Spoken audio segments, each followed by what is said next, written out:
आप सभी का मीडिया मैप के विशेष कार्यक्रम कॉन्ट्रा डायलॉग में स्वागत है। इसमें मैं हूं प्रोफेसर शिवाजी सरकार और मेरे साथ इस डायलॉग में हर वक्त रहेंगे डॉक्टर सुदेश मिश्रा, जो अंतर्राष्ट्रीय विषयों के और जो देश में जो कुछ हो रहा है इन चीज़ों के जानकार हैं। तो हम लोग बातें करेंगे। हम लोगों के विचारें कुछ अलग अलग होती हैं, इसलिए हम लोगों ने इसका नाम रखा है कॉन्ट्रा डायलॉग। पर उसके बावजूद जो है, हमारी कोशिश यही है कि हमारे मीडिया मैप के जो देखने वाले हैं उनको कुछ अच्छी जानकारी मिले, नई जानकारी मिले, इन डेप्थ जानकारी मिले। हमारे आप सभी से गुजारिश है कि मीडिया मैप के इस खास जो एपिसोड जो हम करेंगे उसको भी आप स्वागत करें और प्रोग्राम को सब्सक्राइब करें, प्रोग्राम को लाइक करें, प्रोग्राम को शेयर करें। जहां आपकी इच्छा हो हमारे प्रोग्राम पे आप कमेंट करें और हमसे भी आप सवाल पूछ सकते हैं। तो आज हम बात करते हैं और जिस पे खास करके डॉक्टर सतीश मिश्रा जी ने बहुत अच्छी स्टडी की हुई है। मैं उसमें सिर्फ उनके जो व्यूज हैं वो आप तक पहुंचाने में आपकी मदद करूंगा। आपको पता होगा कि तालिबान की हम जो बात कर रहे हैं कि अफगानिस्तान में तालिबान की शुरुआत हुई जब सोवियत यूनियन ने अफगानिस्तान पर कब्जा करने की कोशिश की। तो पाकिस्तान के जरिए अमेरिका ने एक मिलिटेंट फोर्स बनाने की कोशिश की, जो कट्टर धार्मिक भी है और जो कई तरह से जो उस वक्त की सोवियत फोर्सेस थी उन पर अलग अलग तरीके से लुके छिपे अटैक करके तरह तरह से उनको परेशान किया। और आखिर में अमेरिका की मदद से, क्योंकि अमेरिका ने उनको सारा साजो सामान जो है, उनके जो जितने भी सामरिक साजो सामान है, उनको जितने भी तरह के बंदूक से लेके तोप तक जो कुछ है, तालिबान को बनाने का जो श्रेय है वो तो अमेरिका को ही जाना चाहिए। पाकिस्तान उसमें एक मोहरा जरूर रहा है।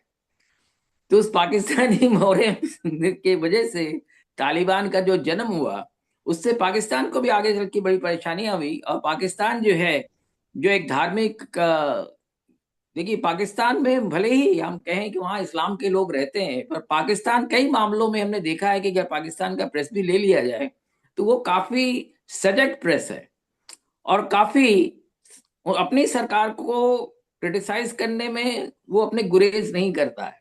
तो इन हालातों में तालिबान का होना जो है पाकिस्तान के लिए आज भी, हम बात करेंगे उसकी, आज भी एक समस्या हो गई है। तो तालिबान के साथ हिंदुस्तान के जो रिश्ते थे बहुत अच्छे कभी नहीं रहे। इत्तेफाक की बात है ये।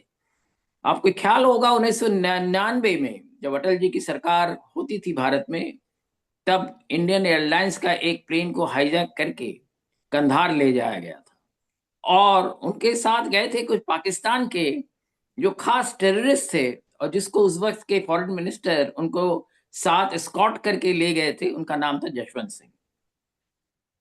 तो तालिबान से उसके बावजूद जो है बीच में कुछ बदलाव आया, तो हिंदुस्तान ने कोशिश की कि अफगानिस्तान का रिकॉन्स्ट्रक्शन करने का, पर तालिबान ने ये होने नहीं दिया। उसके बाद जब अमेरिका आई और अमेरिका जब छोड़ के जाने लगी, अमेरिका आई तो थी तालिबान को खत्म करने के लिए, पर उन्होंने तालिबान से शुरू किया था और तालिबान को ही पूरी अफगानिस्तान छोड़कर चली गई। तो ये भी एक पूरी अंतर्राष्ट्रीय राजनीति की एक अजीब पहचान है कि जिसको आप बनाते हैं उसको छोड़ते नहीं है और छोड़कर उसके साथ सब कुछ चले जाते हैं। तो ये एक अजीब सी चीज है, तो हम उस पर भी बात करेंगे। और अभी हम इसलिए आज बात कर रहे हैं खास करके कि 2021 के बाद से जब तालिबान ने टेक ओवर किया, या कहिए कि अमेरिका ने तालिबान के हाथ में अफगानिस्तान को पूरा पूरा सौंप दिया, और उसके साथ साथ उसके जो पहले के जो हुक्मरान थे वो आज भी यूएई में, United Arab of America, United Arab of America Emirates में आज भी वो वहां रह रहे हैं। पर साथ में जो है हिंदुस्तान के साथ तालिबान के आने के बाद जो है, ऐसा तो नहीं हुआ कि डिप्लोमेटिक बातचीत नहीं होती रही, भले ही उनका एम्बेसी यहाँ बंद हो गया हो। और अब जो बातचीत शुरू हुई है 2021 के बाद से अब जो जिस तरह की बातचीत शुरू हुई है, और अभी अगर आप देखें, जब 9 जनवरी को, यानी कि 2-4 दिन पहले ही, हमारे फॉरेन सेक्रेटरी विक्रम मिश्री जो है, तालिबान के जो फॉरेन मिनिस्टर है अमीर खान मुत्ताकी से दुबई में, यानी कि 9 जनवरी को उनसे मुलाकात की, उनसे बातचीत की। और हिंदुस्तान ने नहीं, हिंदुस्तान जो चाहती है कि अफगानिस्तान के साथ अच्छे रिश्ते रहें, तालिबान ने कहा कि हिंदुस्तान जो है एक सिग्निफिकेंट रीजनल इकोनॉमिक पार्टनर है। तो इस मीटिंग के बाद जो है कई तरह के, इसके पहले भी हो रहे थे, ये भी तय हुआ कि मुंबई में जो है तालिबान का जो काउंसिल है वो शुरू होगा। और कई तरह से जो है हिंदुस्तान हर साल, पिछले 2 सालों की बात आप छोड़ दीजिए, पर पिछले साल भी प्रोविजन रखा गया था कि 200 करोड़ रुपए का सहायता जो है अफगानिस्तान को दी जाएगी। इस साल के जो बजट है 2024-25 का, उसमें भी यही रखा गया है कि 200 करोड़ रुपए दिया जाएगा। और इस तरह से जो है अब ये भी तय हुआ है कि ईरान में जो चाबहार का जो पोर्ट है, जो बंदरगाह है, उसके जरिए तालिबान के साथ हिंदुस्तान के जो है तिजारत जो है फिर से बढ़ेगी। मेरे साथ, जैसे मैंने कहा आपको पहले ही, कि डॉक्टर सतीश मिश्रा जी हैं। डॉक्टर मिश्रा, हिंदुस्तान को इतने सारी तलखी के बाद भी तालिबान से अचानक रिश्ते बढ़ाने के बारे में, और बड़े खुफिया तरीके से ये सारी चीजें हुई, जो ना काबुल में हुई मीटिंग, हालांकि काबुल काबुल भी हमारे डेलीगेशन गया बाद में, सारी मीटिंगें जो है हिंदुस्तान और अफगानिस्तान के बाहर हुई, और ये तय हुआ कि तालिबान के साथ हमारे रिश्ते जो है फिर से बहाल होंगे। तो हिंदुस्तान की कोई मजबूरी थी, या हिंदुस्तान जो है वो चाहती है वाकई दिल से कि तालिबान के साथ जो है एक अच्छा रिश्ता रहे? नहीं, देखिए, नमस्कार हमारे देखने वालों को। मैं ये कहना चाहूंगा कि देखिए, जो विदेश नीति होती है किसी भी देश की, वो विदेश नीति किन कारणों से और किन वजहों से निर्धारित होती है, ये बात हाँ, हमको संक्षिप्त थोड़ा स्पष्ट, उसको समझा दें। इस बात को हमको समझ लेना चाहिए। देखिए, विदेश नीति अपने राष्ट्रीय सुरक्षा और राष्ट्रीय जरूरतों को पूरी करने के लिए विदेश नीति होती है। मतलब जो हमारे नेशनल इंटरेस्ट है, जो हमारे राष्ट्रीय हित है, उनका माध्यम, साधन विदेश नीति होती है। बाकी सब कुछ उसके अराउंड हम एक नैरेटिव बिल्डअप करते हैं, वीव करते हैं। अब अफगानिस्तान से भारत के रिश्ते आज से नहीं, बराबर सदियों से चले आए हैं, अच्छे रिश्ते रहे।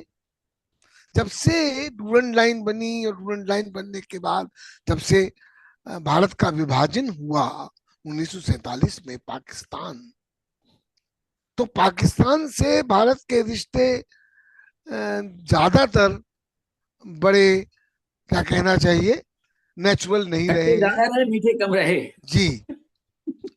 तो उनमें बहुत कन्फ्लिक्ट रही है, और दोनों के हित आपस में, जबकि दोनों के हित एक ही हैं, पर वहां का जो हुक्मरान रहे हैं, वो हुक्मरान विशेषकर जो, चाहे वो वहां प्रजातंत्र हो, चाहे वहां मिलिट्री डिक्टेटरशिप हो, कुल मिलाकर जो, जिसको कहते हैं दोज वो कॉल द शॉट, मतलब जो पीछे से जो देश की नीति को चलाते हैं और उनका निर्णायक हस्तक्षेप होता है, वो है फौजी शासन, वो फौजी हाँ, इसमें मैं फौज छोटी सी एक पाकिस्तान। चीज जोड़ दूं, बड़े जी। इंटरेस्टिंग रहेगी शायद जी। दर्शकों के जानने में।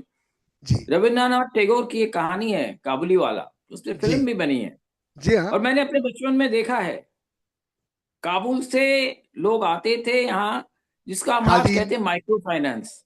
जी। वो उधार में कंबल से लेके अखरोट और बादाम जो है वो बेचते थे, और लोगों से महीने महीने आके उनसे इंस्टॉलमेंट में पैसे लेते थे। तो माइक्रो काबुल की फाइनेंस की मेवा, शुरुआत हिंदुस्तान में काबुली वालों ने ही की है। काबुल की मेवा मशहूर हुआ करती थी। जी हाँ। ये आपके बचपन में भी देखा है, हमने भी देखा है। तो बहरहाल हमारे रिश्ते हमेशा मधुर रहे, और पाकिस्तान के बाद बनने के बाद विशेषकर भारत और अफगानिस्तान के संबंध रहे। अब वहां पर भी अब तालिबान के अफगानिस्तान। बारे में जरा सा। हाँ, मैं तालिबान के बारे में आता हूँ।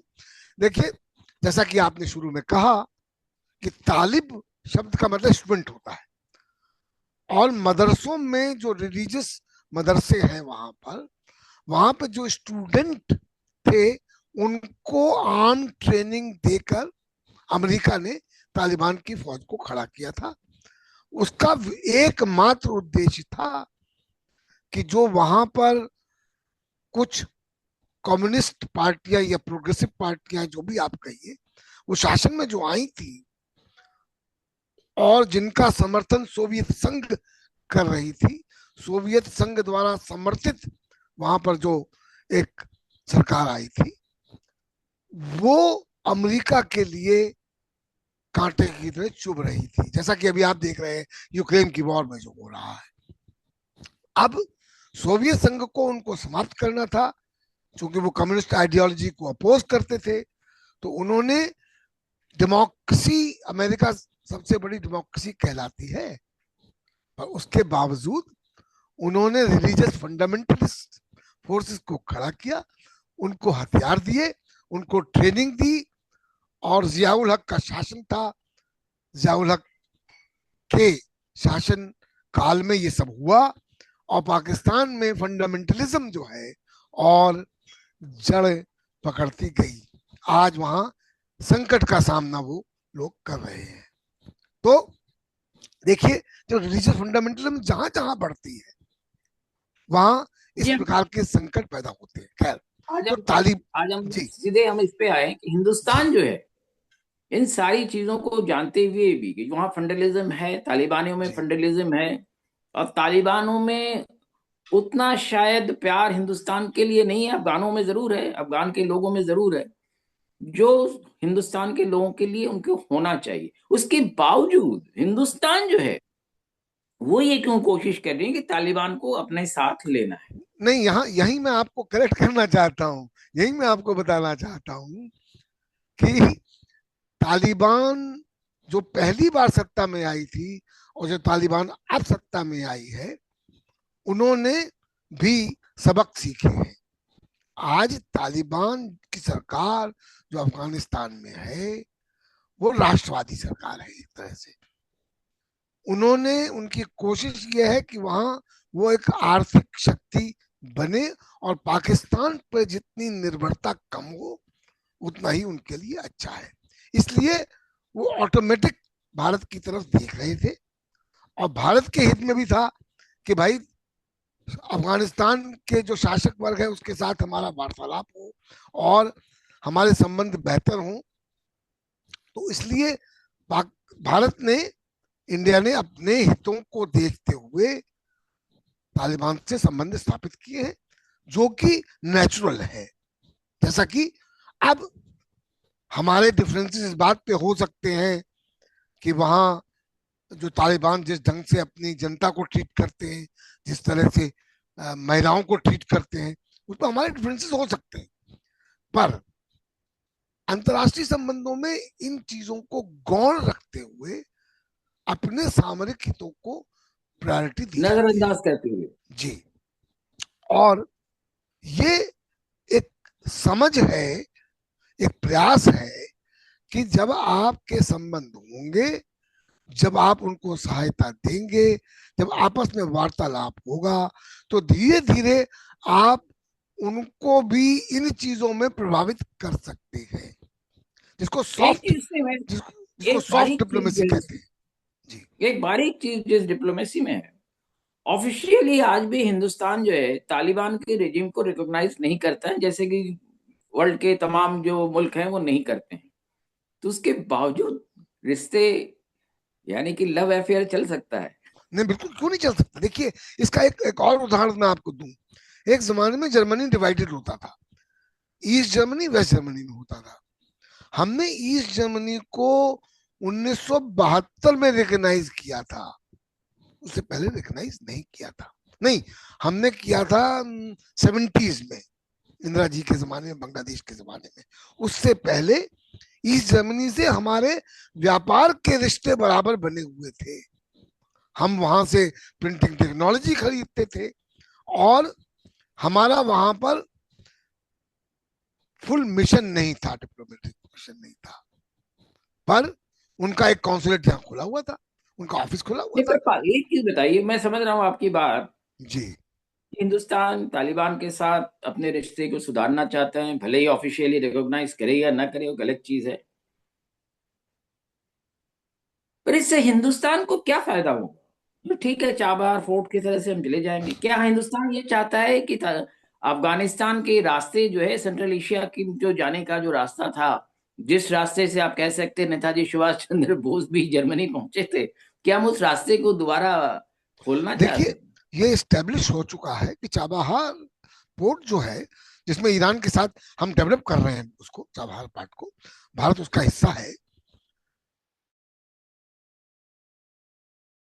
चाबहार पोर्ट को एक्टिव बनाने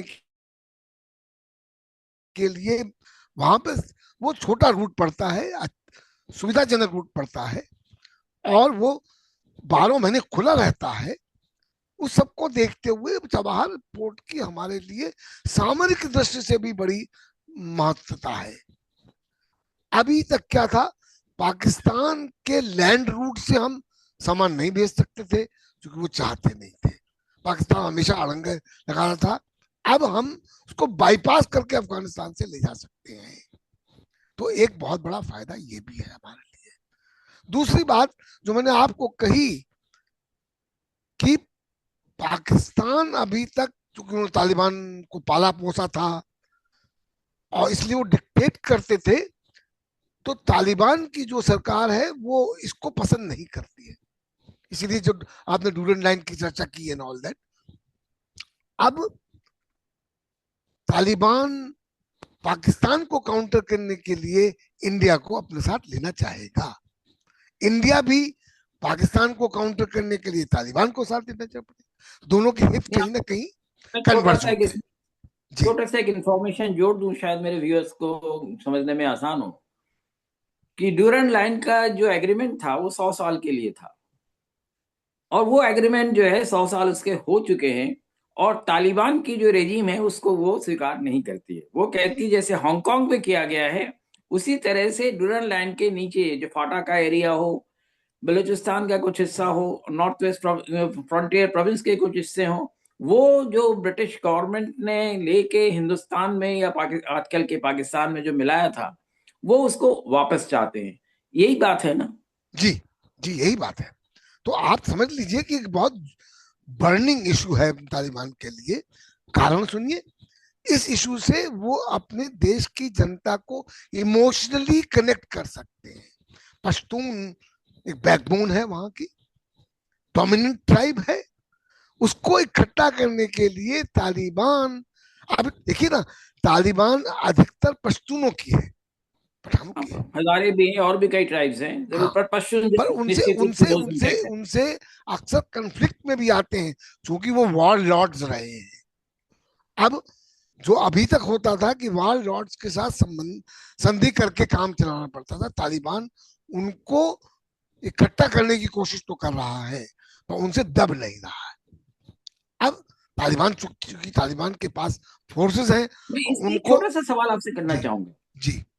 ये जो डेवलपमेंट है, चाहे हिंदुस्तान कर रहा हो चाहे तालिबान कर रही, या दोनों मिलके कर रहे हो, और डूरल लाइन पे जो कुछ होने रहा है या अभी होने वाला भी होगा शायद, और तो क्या अमेरिका को ये बात पसंद आएगी? देखिए, अमेरिका इस रीजन में एक तरह से पर्सोना नॉन ग्रेटा बनता जा रहा है। पाकिस्तान को जरूर जरूर जरूरत है उनकी, पर बाकी जगहों पर अमेरिका की, अब भारत में भी देखिए ना, भारत में भी अमेरिका के साथ खट्टे मीठे संबंध चलते रहते हैं। हालांकि जैसा कि आपको पता है कि वो इंडिया को चाइना के लिए काउंटर की तरह इस्तेमाल करना चाहते हैं, जो कि किसी देश को ये अलाउ नहीं करना चाहिए। कोई सरकार इस बात पे राजी हो जाए तो बात दूसरी होती है। मोटी सी बात यह है कि अमेरिका कोशिश करेगा। अमेरिका के एक नए राष्ट्रपति आए हैं। आप देखें, जो अभी आप कह रहे थे कि तालिबान को सत्ता सौंप कर भागने वाले, पूरा सौंपने वाले, सीक्रेट डील करने वाले कौन राष्ट्रपति थे? डोनाल्ड ट्रंप साहब। अब डोनाल्ड ट्रंप साहब फिर से वापस आ गए। अब तालिबान तो उनके लिए सरदर्द भी बन सकता है। तो अमेरिका ने तो पूरे पूरे क्षेत्र को डिस्टेबलाइज ऑलरेडी कर रखा है। आप देखें, जॉर्ज बुश ने जो war on terrorism, global terrorism चलाकर जो जो वेस्ट एशिया को या मिडिल ईस्ट जो आप कहते हैं डिस्टेबलाइज किया है, वो आज तक किसी से तबाह किया, ये क्यों समझदार। नहीं कह लेते हैं आप? जी, तबाह किया है। तबाह किया है, हाँ, तबाह किया है। तो अब वो स्टेबलाइज करने की ताकत उनमें नहीं रह रही है, क्योंकि उनको चैलेंज करने वाले और बढ़ते जा रहे हैं। अब कि ईरान ईरान के साथ उनके जिस तरह के ताल्लुकात हैं, वैसे हालात में वो चाबहार फोर्ट को जो है कामयाब होने देंगे? देखिए, अमेरिका कोशिश तो पूरी करते चला आ रहा है। भारत पर बहुत दबाव भी डाला गया है कि चाबहार पोर्ट का जो एग्रीमेंट आपने ईरान से किया है उसको नलीफाई कर दे। पर कीपिंग माई फिंगर्स क्रॉस्ड, हमारी सरकार ने उस पर झुकी नहीं है। ये क्रेडिट तो बहुत गोज अच्छी टू बात है। प्रेजेंट और गवर्नमेंट। पिछले कुछ दिनों में जो है भारत से कई शिपमेंट्स गए हैं अफगानिस्तान को चाबहार के जरिए, जिसमें गेहूं गया है, दवाइयां गई हैं, वैक्सीन्स गए हैं, और उलन जो गारमेंट्स हैं वो भी अफगानिस्तान पहुंचाए गए हैं। यानी कि एक रिश्ता बनाने की कोशिश जो है, जैसे कि एक दूल्हा दुल्हन को गिफ्ट्स भेज के करता है, तो उस तरह की कोशिश है मेरे ख्याल में दोनों ही तरफ से ये है। दुल्हन भी राजी है, दूल्हा भी राजी है, तो क्या करेगा काजी? आपने जो कहा ये मैं मानता हूँ कि इसमें अमेरिका ज्यादा कुछ नहीं कर सकता है। पर ये जरूर है कि इसका जो मैं हम दूसरे उस पर चले, अगर ये जो अफगानिस्तान और पाकिस्तान का जो टेंशन बढ़ रहा है, इस टेंशन में हिंदुस्तान के साथ अगर तालिबान के या अफगानिस्तान के रिश्ते बढ़ेंगे, तो तालिबान जो है, पाकिस्तान आर्मी के मुकाबले तालिबान की आर्मी उतनी स्ट्रांग तो नहीं है, तो क्या उसको वो रोक पाएंगे? नहीं, देखिए ऐसा है, तालिबान ने जो आपने एक स्टेटमेंट कोट किया ना कि India is a significant economic power in the region, partner. Partner, तो अगर आप सिग्निफिकेंट इकोनॉमिक पार्टनर कह रहे हैं तो डिफेंस टाइज के डेवलप होने में कितना टाइम लगेगा? भारत सामरिक हथियारों को बेचने का काम कर रहा है। हम अफगानिस्तान को उसमें मदद करें तो कोई बड़ी बात नहीं होगी। हम अभी, जैसा आपने कहा, अभी तो उन्होंने गिफ्ट ही भेजी है। देखिए, आपको पता है, हमने वहाँ डैम्स बनाए हैं, हमने वहाँ रोड्स बनाई हैं, हमने वहाँ बंदरगाह डेवलप करने में मदद की है, हमने वहाँ स्कूल स्टैब्लिश करने में, इंस्टीट्यूशन स्टैब्लिश करने में, उनके स्टूडेंट्स हमारे यहाँ पढ़ने, वजीफे हम देते रहे हैं। तो वो सब धीरे धीरे धीरे रिस्टोर हो सकता है और किया भी जाएगा, जहां तक मुझे समझ है। तो जब संबंध आपके बढ़ेंगे तो पहली बात तो यह है कि पाकिस्तान को अब दोनों तरफ देखना पड़ेगा।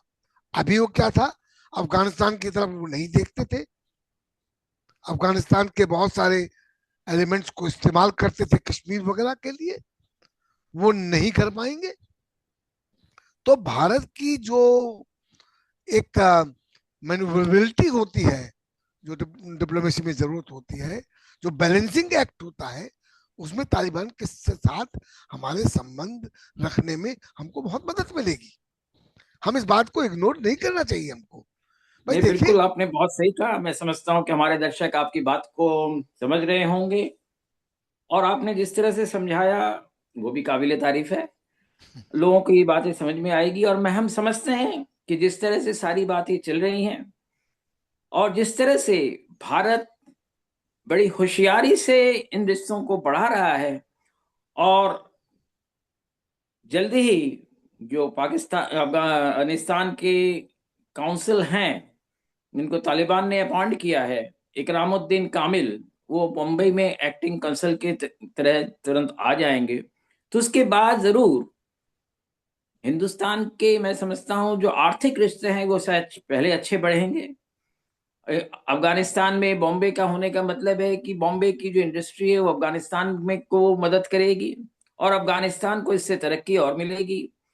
और साथ ही साथ जो एक नया रास्ता खुलेगा पामीर के पठार के आगे जाके सेंट्रल एशिया तक जाने का, वो हिंदुस्तान के लिए एक बहुत बड़ी जो है, मैं समझता हूँ उससे बड़ा गिफ्ट अफगानिस्तान की तरफ से और कुछ हो नहीं सकता है। इन सारी चीजों को देखते हुए हमें लगता है कि तालिबान के साथ जो नए रिश्ते कायम किए जा रहे हैं, उससे हिंदुस्तान को और अफगानिस्तान दोनों को ही फायदा होगा। और हिंदुस्तान को सबसे बड़ा जो फायदा ये होगा कि एक ऐसा मुल्क जो कभी पाकिस्तान के साथ खड़ा होता था, आज हमारे साथ खुल के आने को तैयार है। मैं समझता हूं हमारे दर्शक, हमारे व्यूअर्स इन चीजों को समझ रहे हैं। आप इसको देखें, इसके बाद भी आपके पास सवाल हो उसके भी हम जवाब देंगे। आप हमारे इस चैनल को सब्सक्राइब करें, मीडिया मैप की। और खास करके ये जो कॉन्ट्रा डायलॉग जो हम आज शुरू कर रहे हैं, इसको भी आप सब्सक्राइब करें, लाइक करें, शेयर करें, और आपस में और हमसे गुफ्तगू बढ़ाएं। बहुत बहुत शुक्रिया आपको।